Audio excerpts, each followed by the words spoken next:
처음 사랑을 잘 지켜 살면 복을 받습니다. 이 말씀을 증거하겠습니다. 제가 서울에서 지금도 포니 자동차가 굴러다니는 걸 봤습니다.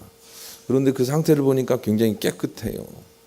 포니가 언제 나왔냐면 제가 군에 입대할 1970년대에 나왔단 말이에요. 그런데 그것이 지금까지 깨끗하게 돌아다니는 걸 보면서 참 너무 운전자가 존경스러워요. 얼마나 갈고 닦고 그렇게 지켰으면 지금도 운행할 수 있을까, 그런 생각이 드는 거죠. 제가 인터넷을 뒤져봤어요. 포니 값이 얼마나 되는지. 그랬더니 3천만 원에서 7천만 원도 해요. 상태에 따라서. 이렇게 잘 간직하게 되면 큰 가치가 있다는 교훈을 그 포니에서 제가 받았어요. 우리의 믿음도 예수 그리스도를 통해 우리에게 주신 온전하신 하나님의 사랑을 우리가 잘 지키면 돼요. 그러면 하나님께서 나중에 큰 상급을 주시죠. 그게 우리가 참복받고 천국 가는 비결이거든요. 잠언 4장 8절에 그를 높이라, 그리하면 그가 너를 높이 들리라. 만일 그를 품으면 그가 너를 영화롭게 하리라. 그랬습니다. 언제나 내 안에 주님을 모셔놓고 그냥 슬플 때나 기쁠 때나 항상 내 안에 주님 의지하고 상의하고 토의하고 지키면서 사는 거기에 하나님의 상급이 있다는 거예요. 높여주심이 있다는 거예요. 천국도 그렇게 간단 말이에요. 그러니 우리가 주님을 모시고 잘 간직하면서 살아야 돼요. 하나님의 사랑인 그 첫사랑 예수 그리스도를 우리가 잘 모시고 사는 거예요. 그러면 주님이 어느 순간 우리를 가치 있게 하신다고요. 여호수아 갈렙이 잘한 건 무엇입니까? 그가 어떤 일을 했습니까? 그가 한 것은 오로지 하나님 말씀에 순종하고 하나님 말씀 여쭈어서 그냥 그대로 한 것뿐이죠. 주님이 다 전쟁을 준비하셨다고요. 주님이 다 모든 그런 길을 열어놓고 계셨다고요. 그가 한 일은 그냥 주님께 묻고 주님 의지하고 주님 품고 그냥 산 거예요. 그랬더니 젖과 꿀이 흐르는 땅이 넘쳐나고, 그리고 그들 자신은 얼마나 건강과 가족의 회복 이런 것들을 부수적으로 이렇게 얻었는지 몰라요. 그가 한 일은 그냥 하나님 모시고 산 거예요. 하나님께서 젖과 꿀이 흐르는 땅을 주시겠다고 하신 말씀을 그냥 붙들고 산 거예요. 그리고 그냥 어떤 일에 요동하지 않은 거예요. 그것 자체가 가치 있는 인생이 되게 하신다라고 하는 것을 삶을 통해서 하나님께서 우리에게 말씀하시는 거죠. 결혼 생활에 좋은 날을 보기 원한다면 처음에 연애했을 때 산뜻하고 뭐 너무 좋고 그냥 인천에 아무도 없고 그 사람만 있는 것 같은 그런 마음 있잖아요. 그 마음을 그냥 지키는 거예요. 그럼 며칠 못 가요. 유럽에서는 한 달이라고 얘기했단 말이에요. 그 신선함이 깨지는 것은 한 달밖에 안 된다고. 야, 너도 역시 별거 아니구나, 이런 생각이 들어요. 그런데도 불구하고 그 아쌈했던, 죄송합니다 이런 표현을 써서, 그 아주 좋았던 그 감정을 그냥 지키려고 노력을 하는 거예요. 언제까지요? 평생이요. 그때는 그냥 좋았지, 그런 생각을 가지고 사는 거예요. 그래야 좋은 날이 온다고요. 가치 있는 그런 좋은 부부관계가 만들어지고 하나님의 참복을 받게 된다고요. 이게 지켜 사는 것이 길이라는 걸 우리가 알아야 되겠어요. 그러나 우리는 처음 사랑을 잃어버리죠. 갈라디아 6장 9절 우리가 선을 행하되 낙심하지 말지니 포기하지 아니하면 때가 이름에 거두리라 그랬습니다. 낙심하지도 말고 포기하지도 말고 그냥 선은 그냥 하나님을 지키는 거예요. 선하신 하나님을 그냥 지키는 게 선이에요. 그러면 좋은 날이 올 것이다, 이렇게 말씀을 하고 계세요. 중국에 어떤 여자가 조로증이라는 게 걸렸어요. 그래서 27살인데 그냥 얼굴이 80살 얼굴이 되어 있는 거예요. 몸은 그렇지 않은데 얼굴이 그렇더라고요. 그런데 그 남편이 그 옆에서 그냥 떠나지 않고 잘 그냥 보필을 하면서 살고 있어요.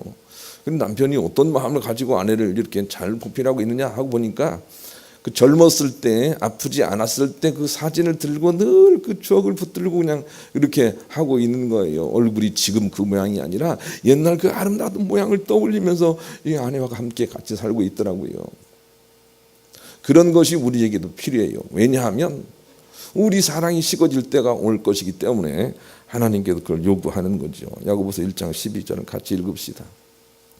읽습니다. 시작. 시험을 참는 자는 복이 있나니 이는 시련을 견뎌낸 자가 주께서 자기를 사랑하는 자들에게 약속하신 생명의 면류관을 얻을 것이기 때문이라. 하나님께서 우리에게 생명의 면류관 복이에요. 참 복이에요. 이것을 주시는 루트가 그렇단 말이에요. 우리가 참아내야 돼요. 맨 처음에 좋았던 걸 붙들고 견뎌내야 돼요. 그래야만 생명의 면류관을 받을 수 있단 말이에요. 그런데 이걸 대부분 놓치는 것이 하나님의 탄식이죠. 요한계시록 2장 4절로 5절 또 읽읍시다. 시작. 그러나 너를 책망할 것이 있나니 너희 처음 사랑을 버렸느니라. 그러므로 어디서 떨어졌는지를 생각하고 회개하여 처음 행위를 가지라. 만일 그리하지 아니하고 회개하지 아니하면 내가 내게 가서 내 촛대를 그 자리에서 옮기리라. 그랬습니다. 처음 사랑을 어디에서 네가 잃어버렸을 것이다 이렇게 말씀하고 계세요.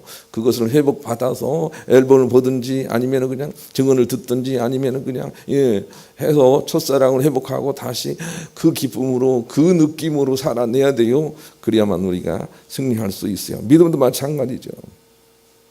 무디는 이런 말을 했어요.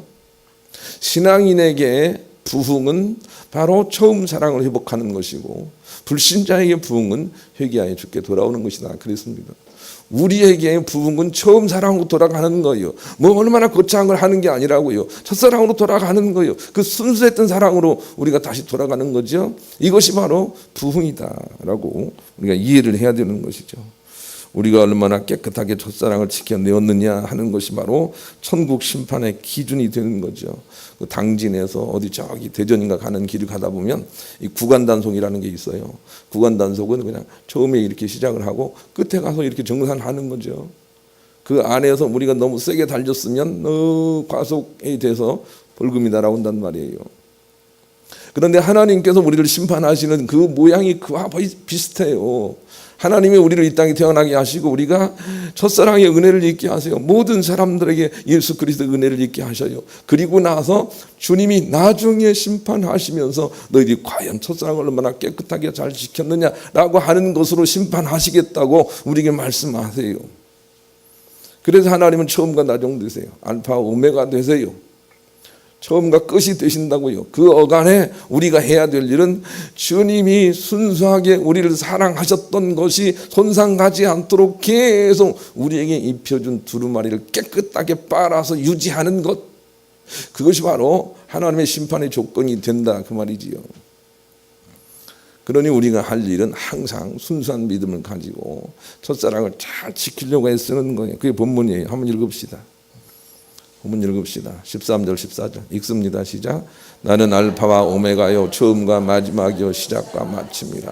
자기 두루마기를 빠른 자들은 복이 있으니 이는 그들이 생명나무에 나가며 문들을 통하여 성에 들어갈 권세를 받으려 하는구나. 그 메시지예요. 하나님은 우리가 이 세상에 살면서 무슨 큰 업적을 남겼기 때문에 그것으로 인하여 우리를 높게 평가하지 않는다는 것을 우리가 알아야 해요. 그냥 예수 그리스도 안에서 받은 온전한 사랑을 얼마나 깨끗하게 잘 지켰느냐라고 하는 것만 하나님께서 따지시겠다는 거예요. 우리가 오해하면 안 돼요. 로마서 2장 6절로 11절도 읽읍시다. 읽습니다. 시작. 하나님께서 각 사람에게 그 행한 대로 보응하시되 참고 선을 행하여 영광과 존귀와 썩지 아니함을 구하는 자에게는 영생으로 하시고 오직 당을 지어 진리를 따르지 아니하고 불의를 따른 자에게는 진노와 분노로 하시리라. 악을 행하는 각 사람의 영에는 환난과 곤고가 있으리니 먼저는 유대인에게요 그리고 헬라인에게며 선을 행하는 각 사람에게는 영광과 존귀와 평강이 있으리니 먼저는 유다인에게요 그리고 헬라인에게라. 이는 하나님께서 외모로 사람을 취하지 아니하심이라. 외모가 무엇이냐면 우리의 세상적인 지식까지가 외모예요.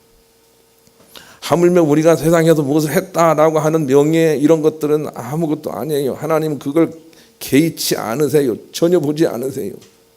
하나님은 다만 네가 선을 행했느냐, 하나님을 따랐느냐, 하나님 붙들고 살았느냐, 순수함을 유지하려고 했느냐라고 하는 것만 심판의 대상으로 여기신다는 것이죠. 그래서 우리는 잘 지켜 살아야 돼요. 첫사랑을. 그 죄 많은 우리를 하나님께서 그렇게 사랑하시고 아들로 인쳐주신 그 첫사랑을 그냥 지켜 사는 거예요. 흠이 없도록. 그래야 하나님의 좋은 평가를 받게 되는 거죠. 계시록 14장 1절로 5절 또 읽읍시다. 이런 사람들이 천국 가요. 읽습니다. 시작. 또 내가 보니 보라 어린 양이 시온산에 섰고 그와 함께 14만 4천이 서 있는데 그들의 이마에는 어린 양의 이름과 그 아버지 이름을 쓴 것이 있더라. 읽습니다. 시작. 내가 하늘에서 나는 소리를 들으니 많은 물소리와도 같고 큰 우레소리와도 같은데 내가 들은 소리는 검은 것 타는 자들이 그 검은 것 타는 것 같더라. 그들이 보좌 앞과 내 생물과 장로들 앞에서 새 노래를 부르니 땅에 속량을 받은 14만 4천 밖에 능히 이 노래를 배울 자가 없더라. 이 사람들은 여자와 더불어 더럽히지 아니하고 순결한 자나 어린 양이 어디로 인도하든지 따라가는 자며 사람 가운데에서 속량을 받아 처음 익은 열매로 하나님과 어린 양에 속한 자들이니 그 입에 거짓말이 없고 흠이 없는 자들이라. 4절 보여주세요. 4절. 그 부분 제가 읽습니다. 사람 가운데서 속량을 받아 예수 그리스도의 구속 사건이죠. 처음 익은 열매로 하나님과 어린 양에게 속한 자들이에요. 처음 익은 열매. 처음 익은 열매가 누구냐면 예수님이 돼요. 처음 익은 열매 붙들고 그냥 있는 거예요. 그런 사람들이 순수한 사람들이고 천국 갈 사람들이에요. 그러니 우리에게 다른 많은 것들이 필요한 게 아니라 그냥 첫사랑을 지켜내는 거예요. 늘 그 첫사랑이 감격해 있는 거예요. 깨끗하게 그렇게 서 있는 거죠. 그런 사람들이 천국 가요. 그래서 그 하나님을 붙들고 우리가 초지일관 서 있으면 하나님께서 우리의 믿음을 보시고 우리에게 생명의 면류관을 주세요. 생명의 면류관은 참복이에요. 참복을 주세요. 세상에서 복이에요. 그걸 하나님이 주세요. 그러면 우리가 그 참복을 붙들고 있다가 누리고 살다가 주님이 우리를 심판하러 오실 때 우리의 생명의 면류관을 벗어서 주님이 주시는 의의 면류관로 바꿔 쓰는 거예요. 그게 영생복락에 들어가는 거예요. 면류관 벗어서 주님께 드리세. 그렇게 우리가 찬양하는 이유가 거기 있는 거죠. 말씀도 있어요. 디모데후서 4장 6절로 8절 같이 읽읍시다. 시작. 전제와 같이 내가 벌써 부어지고 나의 떠날 시간이 가까웠도다. 나는 선한 싸움을 싸우고 나의 달려갈 길을 마치고 믿음을 지켰으니 이제 후로는 나를 위하여 의의 면류관이 예비되었으므로 주 곧 의로우신 재판장이 그날에 내게 주실 것이며 내게만 아니라 주의 나타나심을 사모하는 모든 자에게노니라. 바울이 한 얘기예요. 나는 믿음을 지켰으니 그러니 의의 면류관을 줄 것이다. 모든 사람도 그와 같을 것이다. 이렇게 말씀하고 계세요. 그러니 우리가 첫사랑을 잘 지키게 될 때 참복도 받고 영생 복락에 들어간다는 걸 우리가 알아야 돼요. 첫사랑을 생각하고 지켜야 됩니다. 우리 그런 마음을 가지고 찬송가 360장 3절을 같이 부르겠습니다. 이 세상에서 생명의 면류관을 받고 있는 사람만이 그걸 드리고 하나님의 의의 면류관을 받는다 그 말이에요. 그러니까 첫사랑을 잘 지킨 사람만이 그런 승리를 얻을 수 있다는 거죠. 첫사랑을 잘 지켜야 됩니다. 그러기 위해서는 첫째로 심판을 의식한 삶을 살아야 된다라고 하는 메시지가 13절에 있어요. 13절 한번 읽읍시다. 심판을 의식한 삶을 살라. 13절 시작. 나는 알파와 오메가요 처음과 마지막이요 시작과 마침이라 그랬습니다. 그러니 마지막에 주님이 심판하실 것이라는 것을 알고 오늘을 살아야 해요. 바둑을 두는 사람을 보니까 그냥 한 수를 그냥 두는 게 아니에요. 이 수가 가져올 파장을 생각하며 두는 거죠. 그냥 몇 수 앞을 생각하는 거죠. 그러면서 오늘 한 수를 두는 거예요. 여러분 우리의 오늘 선택과 따름이 그와 같아야 돼요. 오늘 내가 한 수를 두면 이것이 미래에 어떤 영향을 미치겠다는 걸 알고 우리가 일을 해야 된단 말이에요. 오늘 내가 어떤 사람에게 도적질을 하나 했다면 그것이 나에게 올 어마어마한 결과를 생각하면서 오늘 내가 그 선택을 바로 해야 된다 그 말입니다. 우리의 발걸음이 그래야 되는 거죠. 심판을 의식한 삶을 살아야 돼요.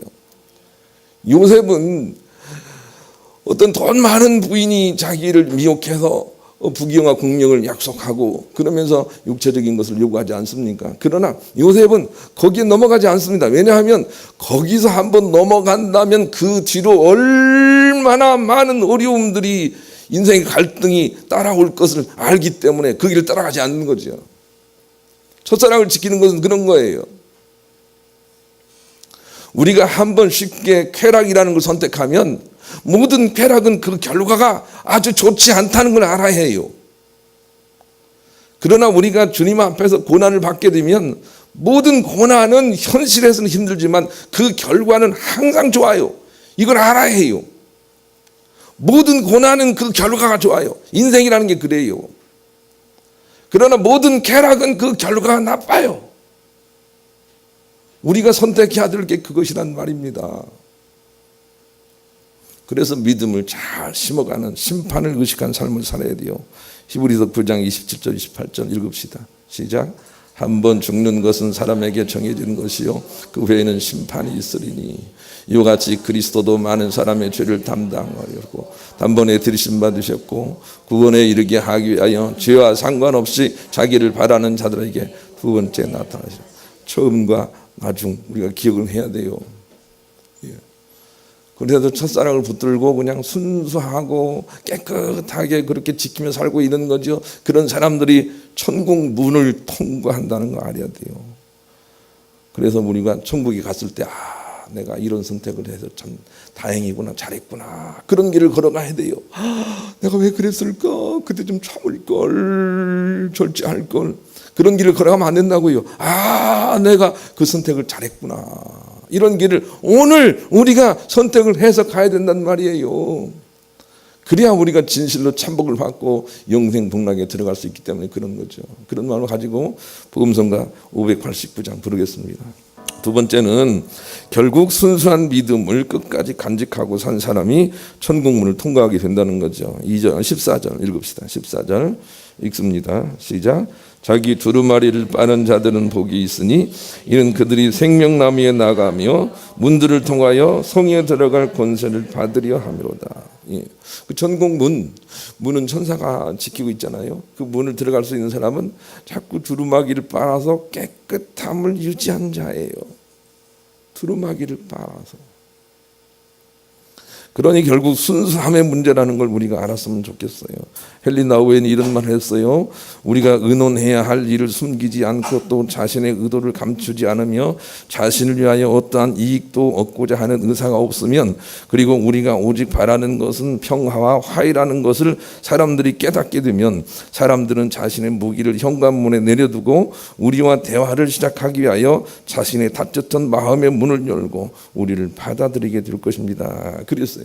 여러분, 어떤 사람에게 무장 해제를 시키는 방법은 나도 그보다 더 강한 무기를 가지고 너 까불면 죽이겠다라고 말하는 것이 아니라, 나는 안 싸우겠다, 너와 싸우지 않겠다, 나는 폭력을 행하지 않겠다, 나는 다른 방법으로 하지 않겠다 하고 자기 자신을 적나라하게 드러내면서 정직하고 솔직하게 그렇게 대하는 거죠. 그렇게 될 때 남이 무기를 내려놓는다고요. 세상 사람들이 생각하는 건 너무 다르잖아요. 가정 안에서도 자기의 계획과 자기의 모든 입장과 자기의 모든 것들을 다 드러내놓고 감추임이 없이 그렇게 정직함으로 대하게 될 때 상대가 무장을 해제하고 그리고 진실로 마음을 열고 마음속 깊이 우리 자신을 받아들이게 된단 말이에요. 그런데 자꾸 무엇인가 숨기는 게 있고 감추는 게 있고 무엇인가 다른 계획이 있고 자꾸 속이고 이런 것들은 하나 될 수가 없는 거죠. 그 사람 마음에 들어갈 수 있는 게 아닙니다. 우리가 하나님 앞에 해야 될 일은 자꾸 우리의 계획과 생각들을 주님 앞에 내려놓고 나는 주님 앞에 감추는 것이 없습니다 하고 자꾸 이렇게 순수함을 유지하는 거죠. 그런 사람들에게 하나님이 하늘문을 여신다 이렇게 말씀을 하시기 때문에 그런 겁니다. 베드로후서 1장 1절로 11절 같이 읽읍시다. 시작. 예수 그리스도의 종이며 사도인 시몬 베드로는 우리 하나님과 구주 예수 그리스도의 의를 힘입어 동일하게 보배로운 믿음을 우리와 함께 받은 자들에게 편지하노니 하나님과 우리 주 예수를 알므로 은혜와 평강이 너희에게 더욱 많을지어다. 그의 신기한 능력으로 생명과 경건에 속한 모든 것을 우리에게 주셨으니. 잠깐만요. 좀 마이크를 조금만 올려주실래요? 그의 신기한 능력으로 생명과 경건에 속한 모든 것을 우리에게 주었으니. 이것이 첫사랑이에요. 예수 그리스도를 통해 우리에게 모든 걸 줬다고요. 모든 걸 다 줬다니까요. 우리 안에 건강도 있고 부유도 있고 우리 안에 모든 생명이 다 있어요. 그걸 알아야 돼요. 예수 그리스도를 통해 우리에게 주어졌거든요. 그것을 얼마나 지켜내느냐는 거죠. 3절부터 다시 읽읍시다. 시작. 그의 신기한 능력으로 생명과 경건에 속한 모든 것을 우리에게 주셨으니 이는 자기의 영광과 덕으로서 우리를 부르신 일을 알므로 말미암음이라. 이로써 그 보배롭고 지극히 큰 약속을 우리에게 주사 이 약속으로 말미암아 너희가 정욕 때문에 세상에서 썩어질 것을 피하여 신성한 성품에 참여하는 자가 되게 하려 하셨느니라. 그러므로 너희가 더욱 힘써 너희 믿음의 덕을 덕의 지식을 지식의 절제의 인내를 인내의 경건을 경건의 형제외를 형제외의 사랑을 더하라. 이런 것이 너희에게 있어 흡족한즉 너희로 우리 주 예수 그리스도를 알기에 게으르지 열매 없는 자가 되지 않게 하려니와. 이런 것이 없는 자는 맹인이라 멀리 보지 못하고 그 옛조가 깨끗하게 된 것을 잊었느니라. 9절 읽읍시다. 9절 다시요. 시작. 이런 것이 없는 자는 맹인이라 멀리 보지 못하고 그의 옛조가 깨끗하게 되는 것을. 예수 그리스도 안에 우리 죄사함이 다 있단 말이에요. 다 있단 말이에요. 그걸 잘 지키면 우리가 밝아질 거예요. 10절 시작. 그러므로 형제들아 더욱 힘써 너희 부르심과 택하심을 굳게 하라. 너희가 이것을 행한즉 언제든지 실족하지 아니하리라. 이같이 하면 우리 주 곧 구주 예수 그리스도의 영원한 나라에 들어감을 넉넉히 너희에게 주시리라. 어떤 사람이 들어가냐면 사랑이라고 표현되어 있잖아요. 순수함을 지키려고 계속 노력하다가 이루는 거예요. 순수함을 지킬 때 사랑. 그럴 때 우리가 천국에 들어갈 수 있다는 것을 우리가 알아야 되는 것이죠. 춘추 전국 시대의 일입니다. 노나라의 한 마을에 가난한 여자가 하나 살았습니다. 그런데 이웃 제나라에서 노나라를 정복하려고 이 마을에도 쳐들어왔습니다. 그녀는 한 아기를 안고 한 아기는 손목을 잡은 채 이끌고 난리를 피하여 필사적으로 도망을 쳤습니다. 적은 점점 가까이 쫓아옵니다. 그러나 여자는 두 아이를 데리고 가느라 도저히 빨리 뛸 수가 없었습니다. 이제는 잡혔구나 싶었을 때 여자는 부득불 한 아기를 버리기로 작정했습니다. 품에 안고 있던 아기를 얼른 내려놓고 손목을 잡고 있던 아기만 데리고 뛰었습니다. 일반적으로 생각하기에는 차라리 손목 잡고 있던 아기를 버리고 안고 있던 아기를 데리고 가야 빨리 도망칠 수 있을 것 같은데 그녀는 그렇게 하지 않았습니다. 하지만 결국은 적의 장군에게 붙들리고 말았습니다. 조금 전에 아기를 버리는 그녀를 보았던 장군은 이상하다는 듯이 물었습니다. 어찌하여 품에 안고 있던 아기를 내려놓고 손목 잡고 있던 아기를 데리고 도망을 쳤느냐. 여자는 조용히 설명했습니다. 내가 품에 안고 가던 아기는 내 아이요, 손목을 잡고 가던 아기는 내 형님의 아이입니다. 난 내 아이를 누구보다도 사랑합니다. 그러나 내 아이를 돌보는 것은 사적인 사랑이고 형님이 아이를 돌보는 것은 공적인 의입니다. 의를 버리고 사적인 사랑을 택하여 형님이 아이를 버리고 내 자식을 구원한다면 나는 좋겠지요. 허나 그렇게 하면 우리 집안 꼴은 어떻게 될 것이며 나아가 우리 나라 꼴은 또 무엇이 되겠습니까? 제나라의 장군은 크게 감동하여 의를 아는 여자가 있는 이 도성을 쳐들어갈 수 없다 하여 철수했다고 합니다. 하나님께서 우리를 천국에 들이시는 그 이치와 내용이 거의 비슷합니다. 내가 옳다고 생각하는 자기의 의는 자꾸 버리고 내려놓고 하나님이 주신 그 의로움을 붙들고 사는 거지요. 예수 그리스도는 우리의 의다 그러지 않습니까? 예수 그리스도 붙들고 사는 거죠. 그리고 그것이 순수하게 지켜졌을 때 그 감동으로 하나님께서 하늘 문을 여시겠다 그렇게 말씀하세요. 구원받고 천국 가는 이치를 우리가 알아야 돼요. 우리는 비록 잘못된 믿음으로 배워왔습니다. 그러나 천국 가는 것은 순수한 믿음을 유지한 사람들이 간다는 말이에요. 이것을 우리의 삶에 응용해 봅시다. 가정에서 천국 같은 그런 가정을 만들기 위해서는 처음에 사랑했던, 결혼하기 직전에 그 사랑했던 그 사랑을 그냥 지켜 사는 거예요. 얼마나 그걸 지켜 사는 게 어려운지 아시잖아요. 아주 고약한 사람들이 우리 옆에 있는 걸 알게 된단 말이에요. 그래도 그냥 첫사랑을 떠올리면서 그냥 지켜 살게 될 때 정말 좋은 관계가 열릴 것이라고 하나님께서 우리에게 승리의 길을 보여주고 있는 거죠. 물리학자 아이잭 뉴턴은 세상을 떠날 때 그만 치매가 생겨서 모든 것을 다 잊어버렸다고 합니다. 자신의 나이도 생일도 잊어버렸습니다. 그러나 친구나 후배들이 찾아와 인사를 해도 얼굴이나 이름을 거의 기억하지 못했습니다. 그 천재가 일생을 통해 가깝게 지내온 사람들조차도 자네 누군가 하고 물었더니 지켜보는 사람들이 얼마나 안타까웠겠습니까? 한 번은 며느리가 하도 답답해서 뉴턴에게 물었답니다. 아버님 제가 누군지 아시겠어요? 그랬더니 뉴턴이 대답하기를 잘 몰라 하더랍니다. 그럼 아버님 뭐가 생각나세요? 그랬더니 그가 대답하기를 나는 오직 예수만 붙들고 있어. 그렇게 말을 하고 죽었다는 거예요. 우리에게 필요한 것은 약간 이렇게 좀 뭡니까? 신앙적으로 이렇게 편집이 됐겠지만 우리에게 필요한 것은 그 순수한 것들을 그냥 붙들고 사는 거예요. 예수 그리스도의 그 우리에게 주신 은총과 그 사랑을 그냥 붙들고 사는 거예요. 넘어져도 붙들고 사는 거예요. 사망의 음침한 골짜기로 갈지라도 붙들고 사는 거예요. 그것이 우리의 평가의 대상이라는 것을 잊어버리면 안 됩니다. 계시록 2장 25절 29절 다만 너희에게 있는 것을 내가 올 때까지 굳게 잡으라. 이기는 자와 끝까지 내 일을 지키는 그에게 만국을 다스리는 권세를 주리니 그가 철장을 가지고 그들을 다스려 질그릇 깨트리는 것 같이 하리라.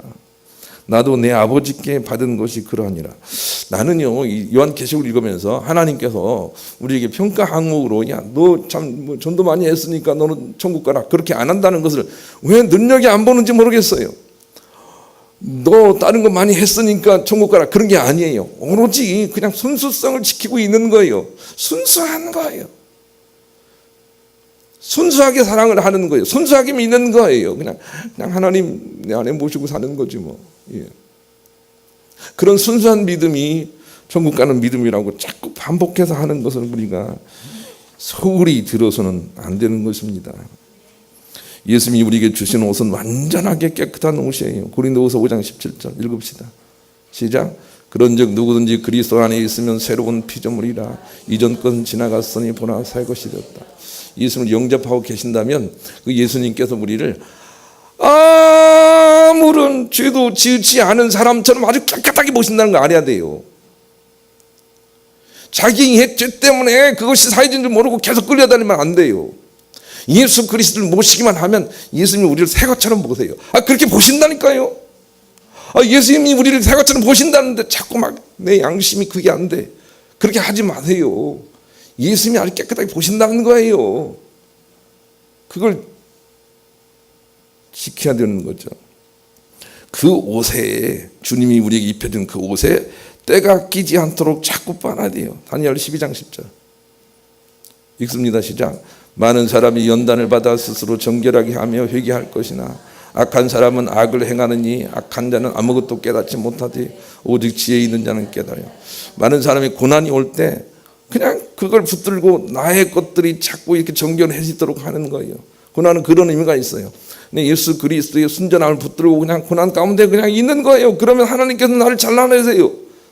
그래서 내가 깨끗함으로 나가는 거죠. 그런데 악한 사람들은 튕겨나가요. 악한 사람들은 튕겨나가요.